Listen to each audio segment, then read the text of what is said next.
Miss Lauren. Good morning, Nat. How's your day going today so far? It's going. What happened? Nothing. Don't be sad. I couldn't sleep in. I had to get up. I had an interview this morning. Dan was yelling at the news. You know, typical morning in my house. That's nice. I couldn't wait to get him out the door. And what time does he leave for the day? About 8 o'clock. That's not bad. Yeah. What time does he get back? That's every night it's different. It depends on what's going on. Sometimes 6:30, sometimes 9. I never know. I never know until I call him at lunch around 2 to find out, like, how's your day going? What's going on? So he has to just finish the route. It doesn't go by. Yes. So guys, Lauren's husband's a UPS driver. So Yes. like he has to, so whatever's in his truck, he's got to get rid of everything. Yes. And then he could go home. Yes. Twice a month, he can request what's called a request load, where he's guaranteed to be off, I think, by 6, Wow. which is early. Yeah. Sometimes he's home earlier, like 5:30, if he gets that request load. But he never knows. Mondays are usually pretty early because nobody ships things out on Sunday, Yeah. because UPS is closed on Sunday. But Tuesdays are late, or his late nights. All right. Because I didn't mail anything on Sunday. I need to ship it out on Monday. So there's a backlog. Johnny, I'm literally taping. If you want to go by, okay? Don't shut the door. I melt in here. Thank you so much. You need one of those signs that says taping in progress. I thought about getting like a light that goes over the door. Yeah. And then I found a Bluetooth one. So for those of you that are listening, when you work from home, you're going to see, like, for all of you that work from home, we all have our challenges, but I have extra challenges because I live in apartments that are like old tenement buildings, and they're called railroad apartments. So each room builds off of each other. So in order to get to the third room, you have to walk through the second room, like train cars. So with this railroad apartment, so my son was just going to go steal socks from my husband. And if he wanted to do that, because God forbid my son should take enough socks for the week. And by the way, we only buy one type of sock. The whole family. Everybody has the same sock. I'm not even messing around with this anymore. That's smart. I stopped probably when they were like 14. I was like, the whole family's wearing this sock. If you can't, it's not an option. So all the socks, when we get the socks, my husband puts them in his drawer. He gives everybody their allotment of socks because Big John separates all of the laundry. But Johnny, somehow, his socks go into the abyss. We don't know where the socks go. It is mysterious. It is like the Bermuda sock triangle in his room. No one knows. So every day he comes into the room to steal our socks. Now, God forbid, I got to sleep in, and the boy has to be at school. He busts in like it is like a SWAT team drug bust to come into the room. And he makes so much noise. And then he's like clanging around. And like the drawers that we have a dangly handle and it's metal. So even the handle like aggravates me. And like, just take your socks. But now he wants to walk past me in his underwear. God forbid this kid should even get dressed. Thank God he didn't make it, but whatever. But for real, like, what happens to the socks, Lauren? Someone's eating them. Oh, God. Oh, and then we buy more because then they're in the Bermuda Triangle. Yes. And then he decides to do like a purge of his room, and we find 90 socks. Million socks. Then they don't fit in the drawer anymore. So now. Then you have too many. Lauren. I know that story. But this is a universal story. How? As a civilization, the advancements that we have made medically, worldwide, the things we have done in space, why have we not found an answer to the sock crisis? For a long time, we had just a laundry basket with random socks in it. And I think last year around this time when Abigail moved out to her dorm room, I paired whatever was together and everything else I just chucked. And we started anew. But it's now I do not have that basket. It was like in the living room. It was a piece of furniture. It was a random laundry basket with just socks. Before I embraced the single sock family, we had That's like genius, a reusable shopping bag. And so it had random socks because they needed like certain socks for school. And then they had like socks when they went to like sports. Then she had like her socks with like kittens on it or frogs. Yeah, like funny sock day or whatever. Yeah. I can't. Guys, I'm done. So now you guys know the truth. Single sock family going strong for almost a decade. Genius. And they are just black sweat socks that don't go too high on your ankle. They're not the little shoe ones too. And if you want other socks, not my problem. I Yeah. can't. I'm not doing it. Not doing Smart. it. I Smart. Less can't is more. stand it. Less is Less more. choices. I don't even remember this being a problem on my mom complaining about it. But I No, think that she was much stricter about where's the other sock? Like when she did probably. laundry. She probably made me look immediately where because of the chaos that's in my home every day, that's not a battle No, I'm we're not fighting. doing that. We're not doing that. How did our moms have time to fight over stuff like that? Or I don't know what happened. Why am I so like lax in comparison? Is it because we have 20s and we're just like, Yes. oh, not a battle Yes. we're fighting? Yep. It's different with us than it is with people who have single babies. Yeah, it really is. You learn to let go of certain things and just reorganize and make Yeah. things less stressful because stress was put on your lap automatically from day one. Well, you know what? My next go around, my next life, I want a singleton. No, because, well, I'm not going to say no. You It's can't just say no. You different. have two singletons in addition. So you got everything, girl, except the boy. You never had to deal with pee-pee on the floor, but now you do. No, I do. My As an husband old-timey grandmother. and No, my no. grandson's little Jack pees all over the seat God bless him. because he's too little. Because he's little. He's a little guy, and I don't have the right step stool so he just pees all over the seat. And he also leaves the door wide open and lets everybody watch him pee. Listen. He doesn't care. He's got to let everybody know. he doesn't He's proud care. of it. I don't care either. I think it's He's wonderful. like, look at my package. It's all Amen. here. That's what little kids do. God bless them. And he doesn't flush. You have to beg him to wash his hands. He's like a typical boy. Oh.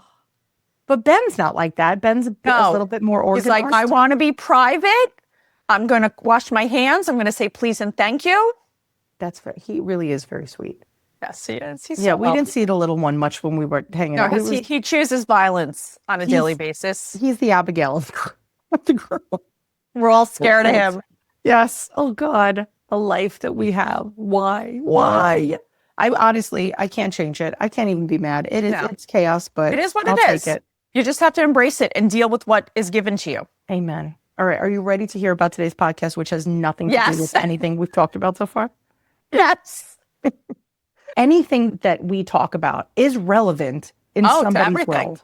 Yeah. So one person's going to be like the socks. Like right now, they're going to feel like validated when they I heard. wonder how many people love to listen to our intros. Lauren, can I tell you something? I don't tell you, but we get a lot of comments on it. So when people do, let's say it was like too short, we didn't talk enough. They're We didn't upset have enough about it. banter. They're like, Yeah. wait, we want to hear what happened with the dog. Yep. How did that story end? Yes. That's what happens. So when I think about, do we edit the socks out? I think honestly, let's give the people what they want. They get the sock story today. Otherwise, you're going to get hate mail. I get hate mail anyway. Honestly, have you noticed how basically I've went media blackout? So if you've been following Twiniversity since the dawn of time, which odds are you wouldn't because probably you just found out you're pregnant and you just discovered us a little while ago. But like I have gone a little bit media blackout because I am so tired of feeling judged. Who cares? But listen, why do I need the extra stress? I already got to figure out the sock situation. Do you think I need strangers judging me? And usually they're singletons. They're not even twin families to send this garbage mail. Whatevs. All right. So today it actually has a little bit to do with media. So we're talking to twin mom Zara, who in her real life is a journalist. Ooh. And so I have found throughout my twin expert career, I don't know what I am. I hate using that word expert because I'm still learning. I Yeah. never had 20-year-old twins. So how am I an expert on twins? Like every year I level up just like you do. So, but this twin mom, when you're a journalist or when you have a profession that has to do deep dives, right? Maybe you're in medicine or maybe you are in law or maybe you're in journalism. Like when you are in like a meaty profession, sometimes we know too much. Yeah. True. And when you know too much, you do like research. So like as a journalist, anything that comes up, she's going to go dig in. Is that good or bad? It can be bad. So that's what this topic is about. It's not always bad, of course, right? But sometimes knowing too much isn't a positive thing. Yeah. Sometimes you just got to breathe into it and just let the day take you wherever it's going to take you without having to feel the pressure of living up to or not up to whatever a research study may have been or an article may have been. And so that's kind of what we're talking about today. Because I really wanted to talk to Zara, and I was like, okay, wearing that journalism hat, how has it impacted your twin parenting? And so that's it. That's what today is all about. And it's really, I mean, I say this every single time, but it is fascinating. Like we choose the guests for you guys to listen to based on, first of all, I hope that you enjoy the variety of people that we talk to. But I really try to find kind of like little needles in the haystack. Not that we wouldn't talk to every mom that has like an everyday issue, but I don't believe that ever exists. I don't think that any of us are the same. I think that we all have a story to tell. And often we don't realize that the most fascinating story isn't the one that you think people want to hear. True. And sometimes I've noticed that you go into interviewing people and it turns. I love that, which is so complicated, and why like the team gets mad at me, like the podcast editor and everybody who organizes stuff for me, because they're like, that's not what that was supposed to be about. You were supposed to talk about twin-to-twin transfusion syndrome, and you talked about buying real estate, whatever. Who knows? Who knows what's going to happen? That's part of the joy of being part of the Twiniversity team. So are you ready to meet my friend Zara? I am. All right, guys, without further ado, here's Zara.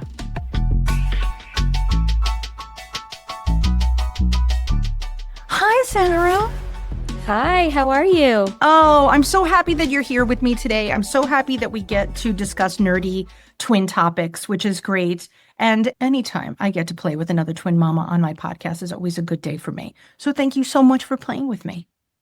Of course. Yay. So now, Zara, I know that you have a weird arsenal of twin tools, let's say. So you come to us with a very unique perspective. So yes, of course, you're a twin mama, but you have prior experience of being a journalist within the parenting universe. So even before they found that second heartbeat in that pregnancy, you already were kind of doing deep dives into the world of pregnancy and parenting. What prompted that? Like, it's always interesting to me, like, even when people email us and be like, I would love to write an article on this, but I'm like, but you didn't really live that, which I know they aren't mutually exclusive. Like, you could obviously do plenty of studying and learn about something, but what prompted you to start kind of your career in journalism about parenting and pregnancy when you didn't have kids yet?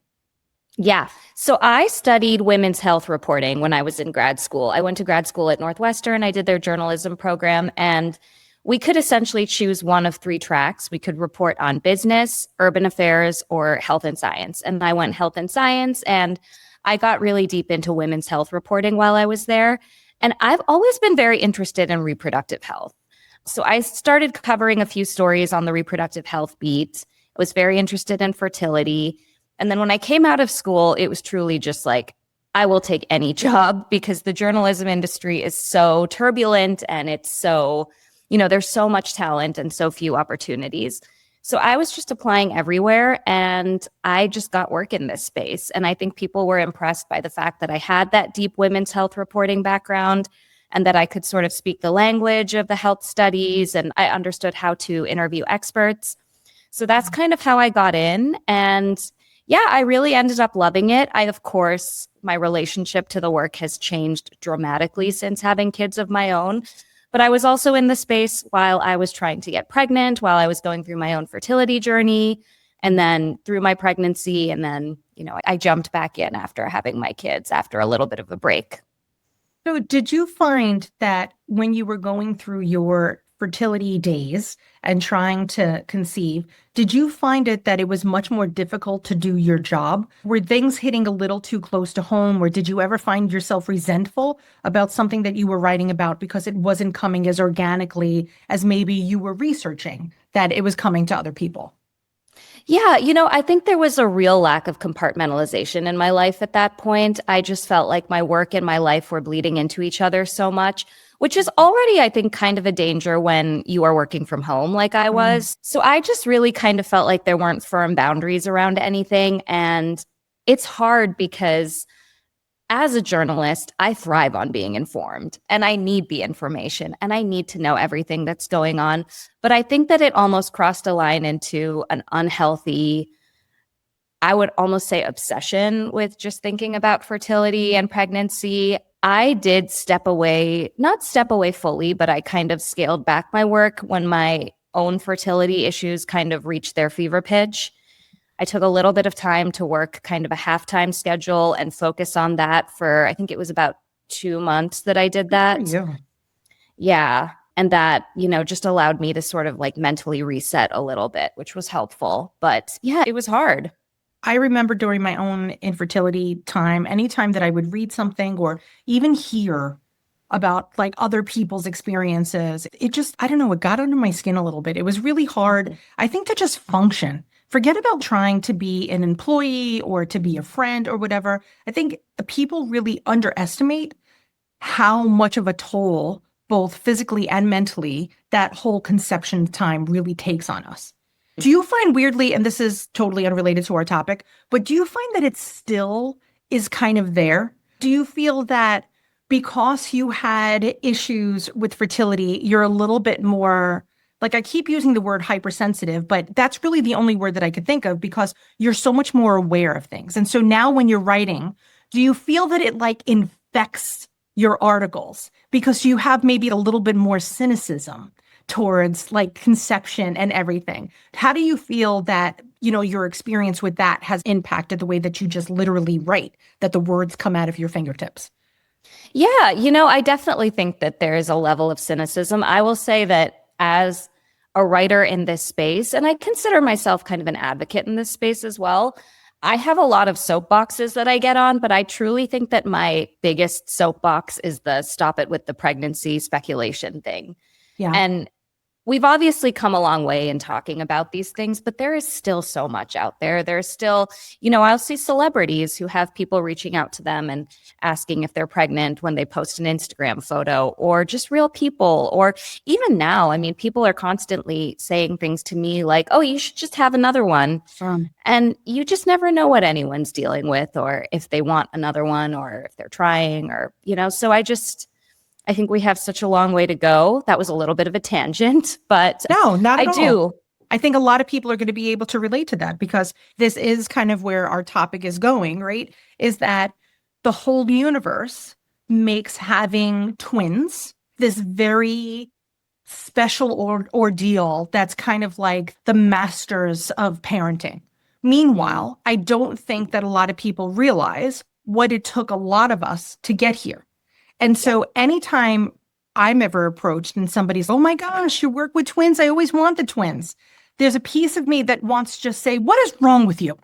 What is actually, you want all this? And I'm not saying it's not great. And the thing is, thank goodness that our listeners know me for who I am, because I'm not saying that I didn't want twins, but to be very honest with you, I really didn't. I wanted one baby like a regular person. I wanted to conceive like a regular person. I wanted to baby wear like a regular person. I wanted to have a single stroller like a regular person. I did not know that I was getting thrown into this furnace of being a twin parent. And I think it's definitely a huge reason, obviously, of why I started Twiniversity, because everything that existed in the world was all about the benefits of twins, right? Or it was the total opposite. Double trouble. You're never going to sleep again. You're lucky if your twins make it to 34 weeks of your pregnancy without one of them being stillborn. It was like, oh my God, what the heck is happening? So at the time that I had my twinnies, the big trend was twinnies because Julia Roberts had just had her twins. And so it was like she was all over the tabloid magazines and everything about twins. And then you had Brad and Angelina. And then most recently, we had Beyonce. It always is this very magnificent time. And people see all the joy and they're like, oh my God, Beyonce's having twins. Not really thinking like, okay, first of all, Beyonce, by the way, closed down an entire wing of our hospital so that no mothers could ever, by the way, have babies on the same day. Here in New York City, we're a little resentful, but you don't know how much help they have, and they have the finances to do it. And so there's a regular twin mom that might live in middle America that doesn't have Beyonce's budget, that is not kind of feeling the way that the world is feeling about the joy of somebody having twins. In your universe, now having your twinnies and working in kind of you're not a sensational journalist, I don't want to put it that way, but there has to be a piece of sensationalism in order for people to read your piece. That's just the way all writers work. We have to have a hook, right? Yeah. It doesn't matter. So, but now, do you find yourself irritated by the hook of twins, because you know people are going to click it for the sideshow effect of it, not necessarily for the real effect of it? I would say that for me, it's less about what I see in my work and more about what I see in my personal life.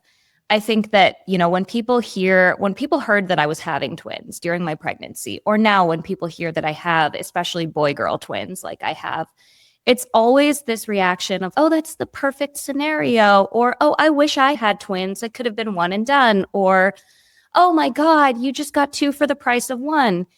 And people are so unaware of what actually having twins is about in terms of the high-risk pregnancy, in terms of the fact that many, not all, but many of us have twins because we had some sort of a fertility struggle that led us to that point. I think that's really more of where I see it in my work. I definitely have covered a lot of stuff about the risks of twin pregnancies, but I think that, the general public is still very unaware of how tumultuous having twins can be. There's really this glamorization because, like you said, Beyonce has twins and J-Lo has twins, and there's this real sort of A-list affiliation. But what people really don't understand is that it's not just one pregnancy that gives you two babies. It's one extremely high risk, extremely complicated pregnancy. That is an understatement, I think. And let's say it's also uncomfortable. It is also like epically life-changing because a lot of us have to not necessarily go on bed rest, but scale back a lot of things that we would have done.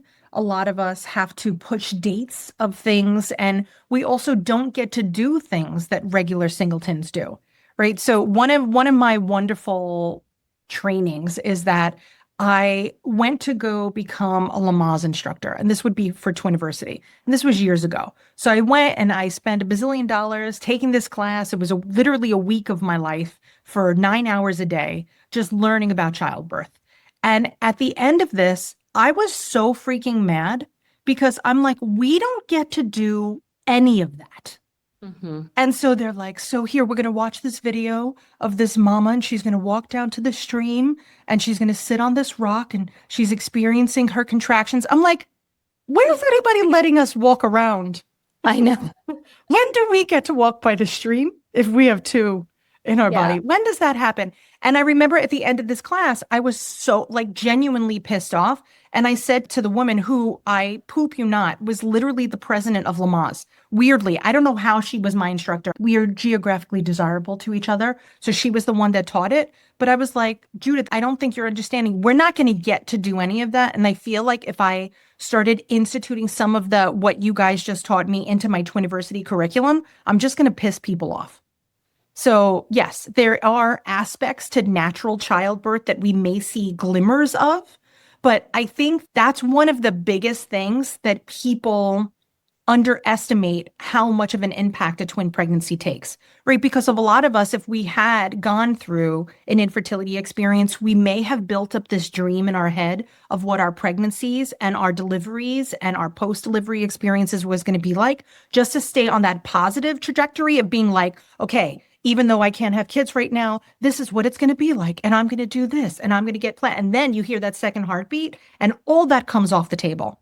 Did you find that you had an experience like that with all the research that you did during your single years and when you were living La Vida Loca, and then you got pregnant and then it was here? Did you find that you were almost upset because you knew too much and you knew the options that you had that now you could not take advantage of? Yeah, I had a weird relationship to this topic because, so I'm an only child, and growing up, I was obsessed with the idea of having a twin.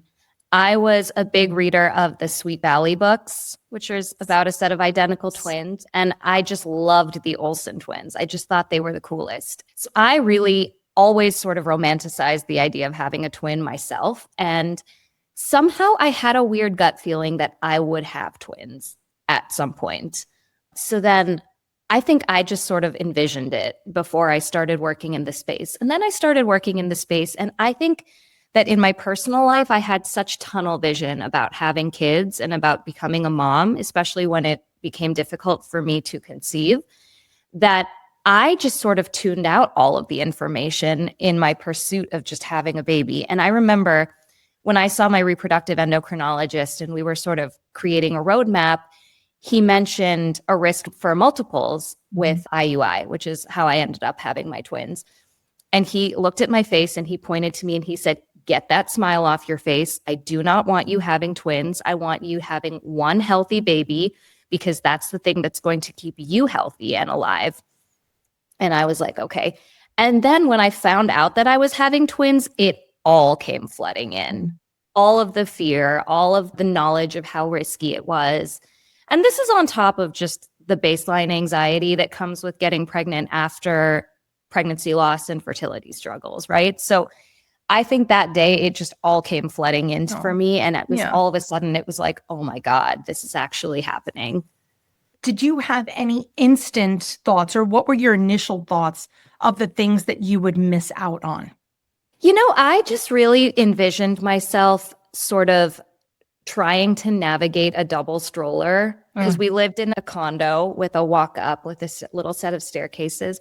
I envisioned myself like trying to navigate this double stroller out the door by myself. And I was just like, I cannot envision a world that this actually works. And it didn't. I mean, I could not leave the house without a second set of hands in the beginning because I had two babies and I had this big stroller and we lived in a condo in the middle of Chicago. And, you know, there were multiple doors and there were stairs and all of that stuff. So yeah, that was sort of the first thing that I thought of. And that was my reality. I think that's a lot of partner realities too, is that it instantly people go to the economic impact, right? Be it we need a larger car, or we need a larger house. So that's not a thing that Julia Roberts is going to stress about, or Ricky Martin or Neil Patrick Harris is going to worry about. Yeah. So I think about all that, and people, they see the joy of that and how much fun it must be to have two babies at the same time. And then, of course, whenever you see a celebrity talk about their twin experience, they're always just, oh, it's fantastic. It's always great. And I think that was one of the big reasons that, like, when I founded Twiniversity, I wanted to be like, okay, what's the reality of this? Yeah, it's great, but it's not always great. So please stop saying how great it is. Could somebody just be honest? Could we just talk about like the reality of it? So let's talk about just the reality of the pregnancy portion, right? With all your research that you've done, how do you find that just your twin pregnancy compared to what you've researched previously about pregnancy? Did you recognize anything in your own pregnancy, or you were like, this is not even the same sport? Forget about a whole separate bowl game. Like, when did you realize that you weren't in Kansas anymore with everything that you've, wrote about, researched, and then were living? You know, for much of my pregnancy, things were really smooth. I would say my first trimester was smooth in the sense of I was on progesterone and I was going in for way more ultrasounds and way more prenatal appointments and all of that. But those were sort of risks like I could predict. I could kind of predict how all that would go. I knew that there were certain things that I was going to have to do on top of the load of most people's pregnancies when they have singletons. And so that was okay because it was predictable and I could control it. And then my second trimester was great. You know, I felt good. Everything was kind of going according to plan. Towards the end, the hit the fan. And it was complication after complication. What week did that start out for you? I would say it started to devolve right as I entered my third trimester. I had just a lot of pelvic pain. That was kind of the main symptom. I remember when I took my gestational diabetes test and I did not have gestational diabetes, my dad, who is a physician, was shocked. He was like, I was convinced that you were going to have gestational diabetes because it's just so common with twin pregnancies. I remember when I found out that I didn't, I had this moment of, you know what, maybe this is all going to be okay. Like maybe I'm just going to be one of those rare twin moms who's not going to have complications and who's just going to have a smooth pregnancy. Didn't turn out that way. So it started with, a lot of pain. And then I had this rash on my belly that it started localized and it started just super itchy and rashy. And then it began to diffuse. So I don't know if you've heard of PUP, P-U-P-P-P. Of course. I had that. And I also had cholestasis. Yep. So I was just itchy in the extreme. Towards the end of my pregnancy, I had preeclampsia. So I had an emergency C-section. With all that being said, I still carried to 36 weeks. Excellent. And I know that is sheer luck. I got really lucky that I was able to go that long, because that I know is not the reality for a lot of twin pregnancies. That's excellent. And by the way, for those of you that are listening, we do have an episode with somebody from the Cholestasis Foundation who's a twin mom, by the way. So I think she's a twin mom. Now I can't remember. But I know that we have a whole episode, because I don't think it's one of the lesser known pregnancy issues that you could have, but it's pretty serious. And so you want to pay attention to that itch. And a lot of times people are like, oh, it's a skin itch. It's whatever. It's just my skin stretching. I feel a certain way. But yeah, it's always good to, make sure that you let your medical providers know about anything that's happening and let them be the judge if this is something that's really going to have a big impact or not. So even your tiniest little symptoms, please make sure that you inform your doctor, because sometimes tiny things are not so tiny. That's it. They develop into some big stuff. So so did you ever write about those issues? And did you write about any types of complications during pregnancy in your journalism years before kids? I did. The cholestasis thing, I actually did not write about, but somebody that I worked with did. And so when I started to experience the itchiness, I was concerned, and I went in, and I was honestly kind of dismissed by an OB at my practice. Okay. This person said basically what you said. It's just skin. It's just stretching. It's going to be uncomfortable, that sort of thing. We did the thing where we would rotate through OBs at the practice. So it wasn't my OB, but it was another doctor. And then I kind of pushed for additional screening, because it just wasn't getting better. It was getting so much more uncomfortable, and it was really diffusing. And I was feeling the itchiness on my hands and my feet and wrists and ankles and things. And I mean, I'm so happy that I did that. But then, my OB, who I actually saw, who understood that I was a little bit of an anxious person, when she called me and told me that I had cholestasis, she was like, everything's going to be fine. There are a few additional risks, so we'll have you deliver earlier. And I was like, I know what these risks are, because, you forget what I do for work. So that, in terms of, things like that, my anxiety was certainly a little bit higher, because You knew too much. I knew a little bit too much. Yes. That's the bad part, right? So with the interwebs and everything at our fingertips, it is really a blessing and a curse, because there are things that, like, don't Google. I try to tell students, just stop Googling after midnight. If you're going to Google during daylight hours only, when you have more time to process anything that you possibly read. But it is still really challenging. I'm no better, man. I got to say the truth. Like, I remember the only book that was available to me during my pregnancy time was like Twins, Triplets, and Quads. That was the only book that was around. And that was so medically heavy that it really inspired me to write kind of a more everyday Joe kind of book, which is funny because the thing is, they're on my reviews on Amazon for what to do when you're having two. She sounds like your best friend, but she doesn't know enough. And I want to be like, guys, I was trying to make this light. The whole point. I don't need you to know. This wasn't supposed to be an encyclopedia of twin pregnancy. Like, anything that's seriously going to happen, that is something that needs to be done with your medical professional, not done through the pages of a book. So, but it always is funny to me on how people are like, you didn't talk enough about this. I don't even know, Zara, seriously, how we're even supposed to cover everything that we could in Twiniversity with limitless character spaces. There's still no way that we could cover every single thing that could potentially happen to you, will potentially happen to you, and anything in between.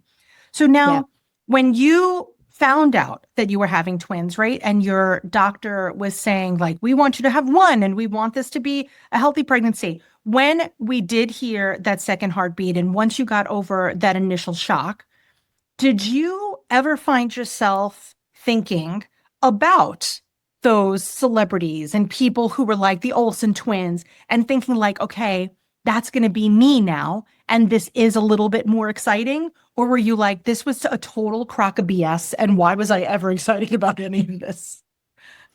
It was a little bit of both, I think. I would say that probably more feeling fear and just feeling like, how am I going to do this? Yeah. How am I going to get through this? But there was definitely a piece of me that was excited, and that just felt like, okay, maybe I can just put all the fertility stuff behind me now, because I have my 2 babies and I wanted 2 babies. And when I found out I was having a boy and a girl, that was definitely an exciting moment. I'm not going to pretend it wasn't.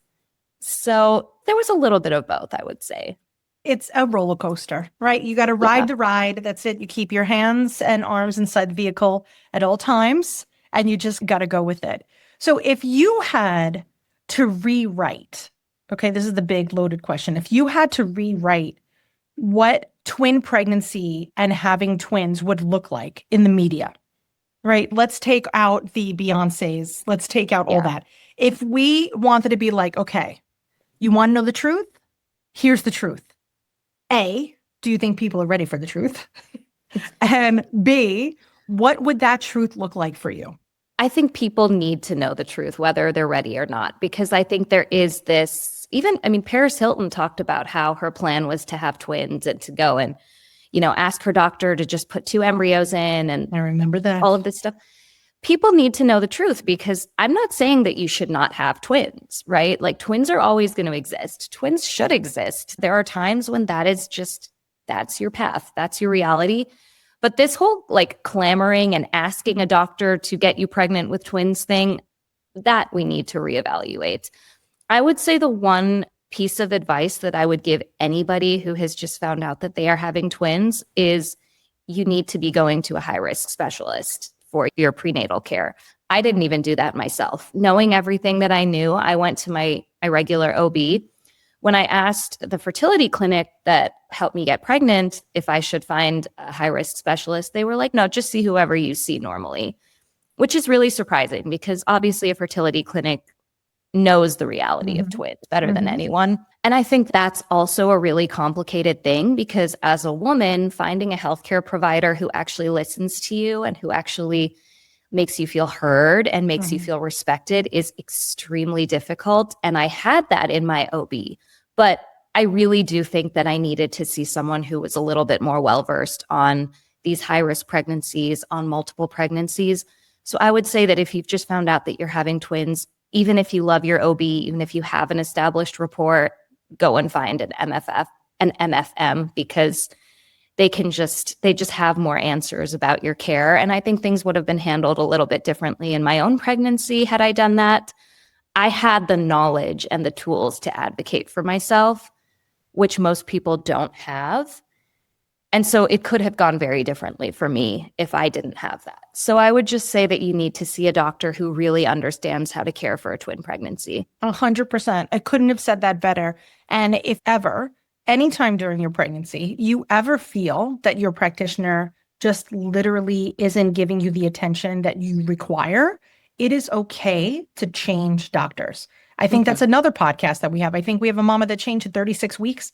So we have that. It is never too late. It is only too late if you don't start now, right? I've said that 1,000 times on this. One of the mantras that I kind of live by, that if you are dissatisfied, the unfortunate truth, is that not everybody can, because we have so many families of Twiniversity that live, a 3-hour drive from their hospital. And it's unbelievable. But that doesn't mean that you should still accept lesser than adequate medical care.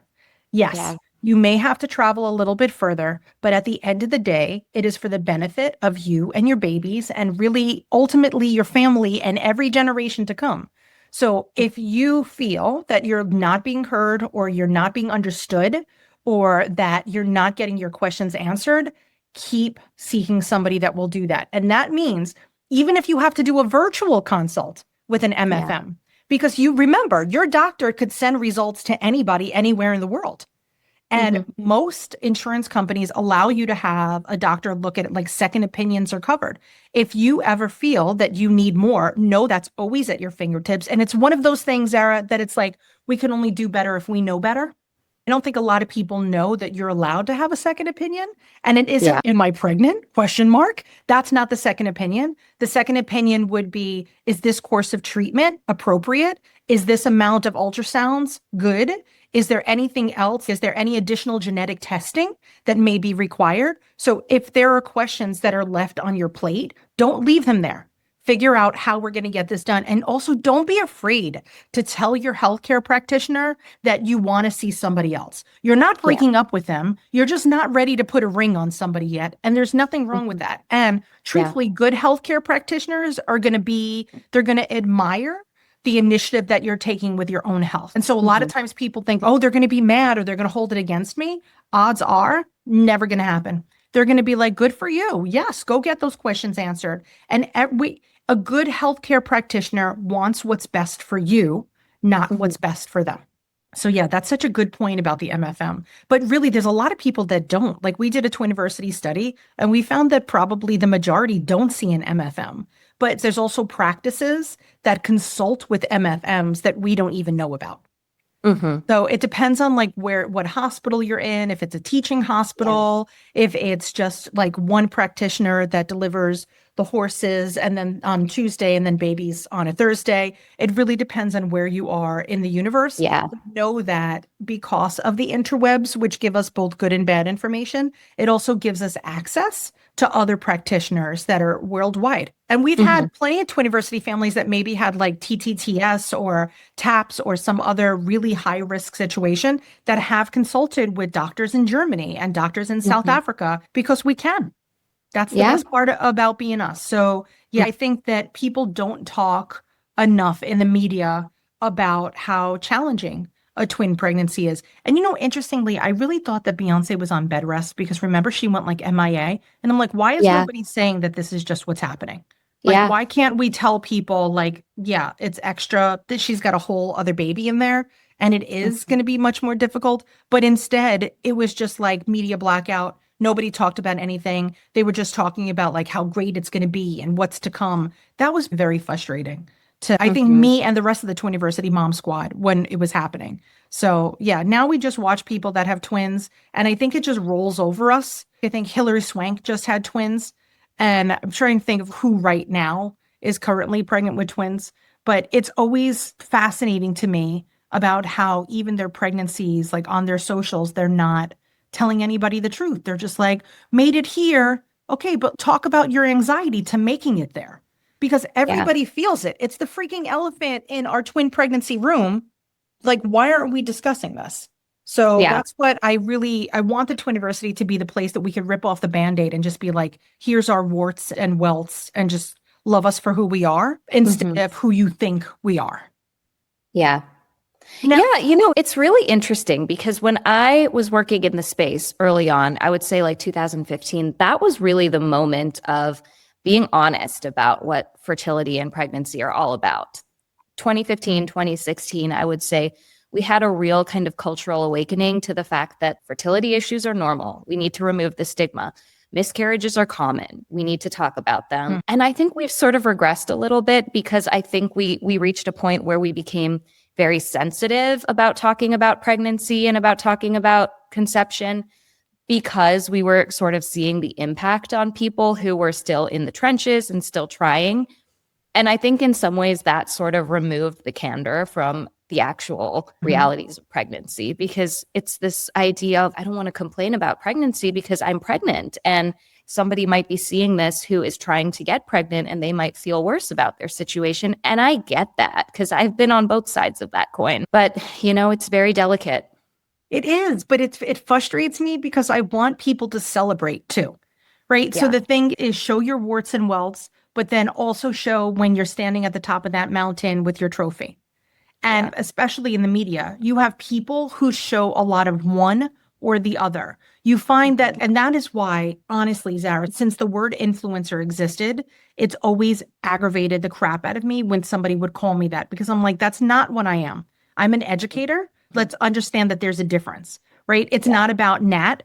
It's literally about us and this is what we experience. This is not what I like. Yes, I will tell you my stories of things, but I find that now, like influencers that are out there or people that are on social that have big followings, there are a lot of one or the other. There are a Yes. lot of the doom and gloom. This is reality. It's never going to get better, but we'll make it through. We're going to cry every day. I'm doing a podcast in my closet crying, right? You have a lot of that. And then you have the other, my kitchen is perfect. My kids are spotless. Everything is immaculate. Wonderful. My life is impeccable. This is fantastic. And I'm like, hello? I I don't see myself in either of those. Where do you go?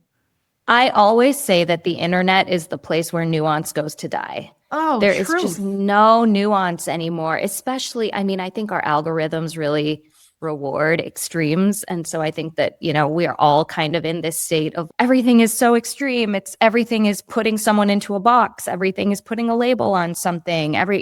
People are diagnosing narcissists and whole Right. different path that I'm going down now. But the internet has just gotten so extreme. And I think when it comes to something like pregnancy and parenting, it's especially dangerous because these are just the most personal topics in the world. And we internalize all these messages that we see online and all the things that we hear in our personal lives. And so I think we need to take a lot of responsibility over what we put out when it comes to these topics. They're not going to, Zara. So the thing is, no matter what we say, that's cute. That's cute that you're saying that, but we both know that's not reality.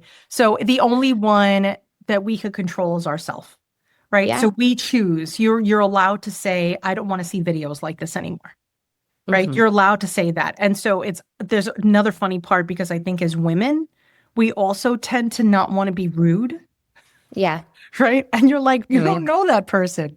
You don't have to thumbs up every single video just because you watched it. You're allowed to say, no, thank you. Like, I'm good with this. And I find that sometimes like things like I do not like watching videos on grief. I have enough grief in my own life. I don't need somebody else's. Like I've just determined that personally for me. So anytime it pops up, no matter how many times I say, no, thank you, they'll always be like TikTok or Insta will be like, but what about this one? Are you going to like this one about this woman reading a letter to her dead mother on the first day for college? And I'm like, why'd you do that to me? Why'd you get me? Why'd you get me again? But it's interesting that with social, you do have to be so aware that you're watching somebody's life and it's not your life. And so as a lactation professional, I could tell you that literally I had a call right before I jumped on with you. And some woman was like, I was seeing that they do this and they do that. And so I just let her talk for a minute, but I do know that I get paid by the hour. So I don't want her to talk too much before I say, gentle reminder, you are not them. Yeah. And that's a really interesting point of the conversation because I think right now there's a lot of the breast is best rhetoric coming back, especially on TikTok. I'm seeing a lot of it. And I see all these women talking about formula is the bare minimum and breast is best. I breastfed twins exclusively. I breastfed until they were 3 years old. And when people hear that, they say, oh, you're a superwoman. No, I'm not a superwoman. I had a really great set of resources at my disposal. I had a really great setup. I was home with my kids. I did not have to go back to an office at 10 days postpartum like many mothers in this country do.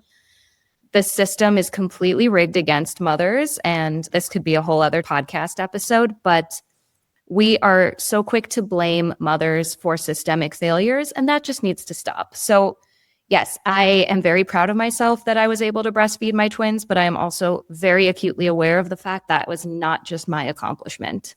Yeah. And so the thing is, there's people who breastfeed for 3 years and that's all they talk about of how easy it was for them. But I'm like, guys, you're not seeing the backstory to that. You're not seeing that their mother is a lactation. I know that their mother's a lactation professional. She's not telling you that. Yeah. And then when I see people also like Zara, the mother effing freezer stash, I swear it is the bane of my existence. And I'm like, hey, listen, 72 hours of milk. That's all that we need in your freezer. That's it. I don't want you to have 15 years. I have people in New York City that are buying deep freezers and putting them in their living room. And I'm like, what is happening? When did this become a thing? You don't need a freezer stash. And it's one of those things. It's not a glamorization of twins, but it's just glamorizing the pumping and look what I could do. And I want to say, and this is going to sound bad, and for those of you that are listening that have a freezer stash, there's something up with that, guys. There's something that needs to be evaluated of why you're putting all your self-worth in a liquid. Because that's not who you are. That's not what you're about. And that doesn't make you a better mother. What makes you a better mother is being present, is being aware. And I'm not saying that you can't they're not mutually exclusive. But sometimes when I see people or even speak to people that have a big freezer stash, it's because there is some, and this is once again, whatever, I'm speaking at a school. This is just a coincidence that I've seen. There's been some trauma that occurred. And so they're trying to right the wrong by having this milk. Because their bodies didn't hold their babies in long enough, the least they could do is give them milk. Because they didn't get pregnant, the way that you thought you were going to get pregnant in high school means that they failed. So therefore, they're going to overcompensate by doing something else. So anytime I'm on social and I see an extreme, I know that there's much more to the story. But for you guys out there in the real world that don't have 16 years of luggage that you're dragging behind you in the maternal world, you guys don't see that. But I immediately see that as a call for help, not as somebody's source of pride. I want to help that person because that makes me sad that she thinks that this is what's making her a great person, when in fact, we already know that she's a great person because she wanted to do that for her kids. And so it's such an interesting universe that we live in. And when you guys watch videos and the way that I watch videos, we have two very different sets of eyes. And I get really stressed when people who are very easily influenced, right? So my pregnant mamas, you always see the shoulds and coulds, and I'm doing air quotes for those that aren't watching right now, but there is no should. There is nothing that you should do. What you should do is what's best for you and your family. Period. Exactly. Hard stop. Exactly. Yeah.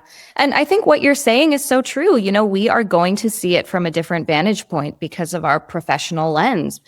I see so many videos right now about basically people shaming moms who send their kids to daycare. And I feel so offended, even though that wasn't what I did, because somebody's going to see that and they're going to feel like crap about themselves. And so I think that this work has made me hypersensitive to all of the mom shaming out there. It's a lot. It's a lot. And I hope that anybody who's listening right now, you don't even take this podcast as like a way that Zara and I are placing judgment on anybody. See it as a moment of self-reflection on how you're digesting the information that you're bringing into yourself. Just say, am I doing this in a healthy way? Is watching this making me do this when I would not have done that otherwise?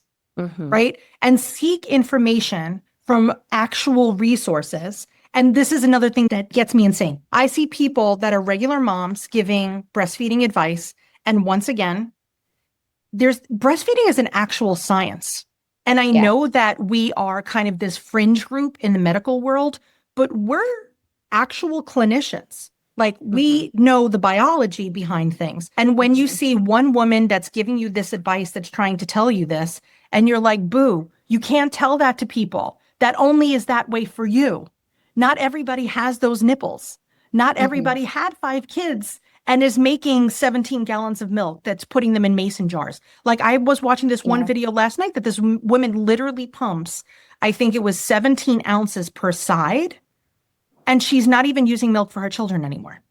So now she's donating it, which I think is very admirable and wonderful. Yeah, but I say also, at what expense is that? To me, I'm curious about it. But I know that the stress that making that much milk could put on your body. And is that something we should be doing? Like even just the weight. Think how much weight that is on your chest that's pulling your back. So like where everybody's, oh my God, I wish I had that much milk. That would be so fantastic. I'm like, that's really uncomfortable.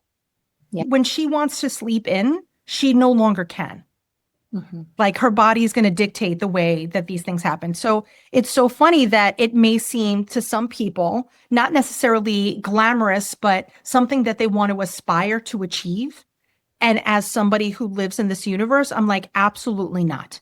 We are not, that's not going to be our end game. Our end game is we just want to be just enoughers and we want to be happy and we want to sleep in when we can. And like when the babies start sleeping through the night, we want to be able to start sleeping through the night. If you were pumping, 15 to 16 ounces per side per feed, there's no way you're sleeping through the night. So like now that's going to take a toll on you. So I see all of these things and I know that it looks so fancy and so glamorous to be one of us. And it is. And we will tell people we know that it's awesome. And I do love that on rainy days, that I always had a play date for my kiddos. And you especially as a singleton, like growing up as a singleton, you do see the delicious benefits of having time. Yeah. So it's not that it's not great, but it doesn't come without its own cost. Yeah. Well, and I would also say to anybody who is a new twin parent right now, when someone who has a singleton tells you they know how hard it is, no, they do not. It's okay to know that, it's okay to smile politely, but realize that they don't know what you're dealing with, because not only do you have two babies, you in all likelihood have two preemies, which is a whole different ballgame. But I will say that you get to a point where having twins is awesome because they go to the same school, they're on the same schedule, they're developmentally about in the same place, and it does simplify your life. Like my kids are in kindergarten, and I see other parents like running to 3 different schools to drop their kids of different ages off, and I'm like, I'm just gonna, we're gonna all go together. We're gonna do a lot of the same activities. You guys are gonna have a lot of the same friends. It's gonna be great. It's a win. It's a win. It's a huge win. And I also, fan of the boy-girl set, gotta say, we're looking at the one thing that I'm realizing, though, is that colleges really are not excited about giving twin discounts. And I really think that needs to be something that changes because, by the way, though, I did actually petition each of their colleges and I did get a little bit extra. So I do want to say, ask and you shall receive. And I'm like, guys, this is a lot. So yeah, that was the funniest part. It's like everything was good, I would say, from the time that they were like 5 to 15. It was kind of a little bit, I think it was pretty easy. And then at 15, things got weird again. And then you're like, oh my God, I have to deal with 2 different types of puberty. Like, this is going to be fascinating. Yeah. And now we're in the 20s and my kids love being twins. And my kids joke all the time about being twins. If I speak to one, I'll say, I spoke to my boy yesterday and I was like, do you know where your sister is? And Zara, he tells me every time, hold on, let me put my twin telepathy on.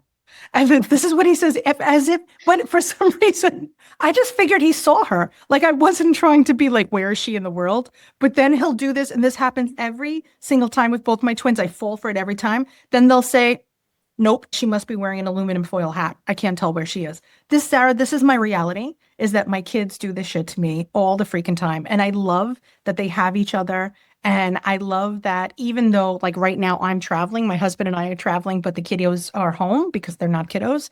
But I love that they know where each other they are. Like they're very accountable for each other. They're not responsible for each other, but they're accountable. They know where the other one is. They know when the other one is home for the night. They check in with each other. They don't feel comfortable unless they know the other one is settled. And I would take my crappy pregnancy again. I would take my premature delivery. I would take my postpartum depression. I would take every ward that came with everything that I've experienced to get to this point, to have the security as a parent, knowing that I am not the only one that is responsible for this, that they are so responsible for each other. And Zara, that's coming up for you. And it's going to get better and better until they turn 15. And then it gets weird again for a few years. But sure, make it through. Oh my gosh. Thank you so, so much for hanging out. I feel bad that I took so much time away from your family today, but I thank you for playing with us. Thank you. And thank you so much for creating this resource.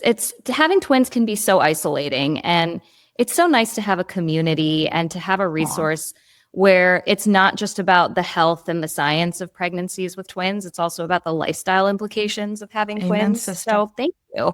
Girl, it is my pleasure entirely. You guys keep picking up what I'm putting down. And just know that here at Twiniversity, we always want to do things for you. So any advice that you ever have for us, or tips or things that you want us to write about, or classes you want us to hold, just always reach out to us. So you guys easily, I mean, everybody, I think I'm honestly one of the most easily accessible professionals in this country. Like, if my phone number is on our Twiniversity website, and when people call, they don't believe it's me. But that is the way that we do things, because there is a twin bat signal that gets put up. And if somebody is going to seek out my information and call me immediately, I know it's important. Yes, I get a lot of prank calls of, people asking me if I want loans or credentialing or whatever, because my phone number is all over the internet. But I will take the good with the bad, because sometimes one of you will call me and you'll just be struggling. And I'll say, okay, I'll listen for a minute, and then we'll figure out how you're going to get the help you need in the area where you are. But I don't know what made me do this. I don't know. I do not come from a family. I don't want to say that I don't have brave people, but we're not real big business starters. But this wasn't a business. I have to do this because I refuse to have another twin family go through what I did if there's something I could do about it. And so every day we wake up, me and the rest of the Twiniversity Mom Squad, and we just try to make your lives better. But we can only do that if you let us know how.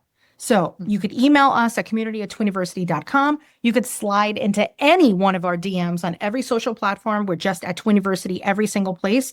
But if there's some way that we could support you, or you feel that we're not supporting you correctly, please do not hesitate to let us know, because we can only do better when we know better. So thanks again for listening. Don't forget and subscribe, all that stuff. I'm really bad at that. We have go find us on other things. I don't even care. But I want to be there when you need me. And when you don't need me, you don't have to worry about me.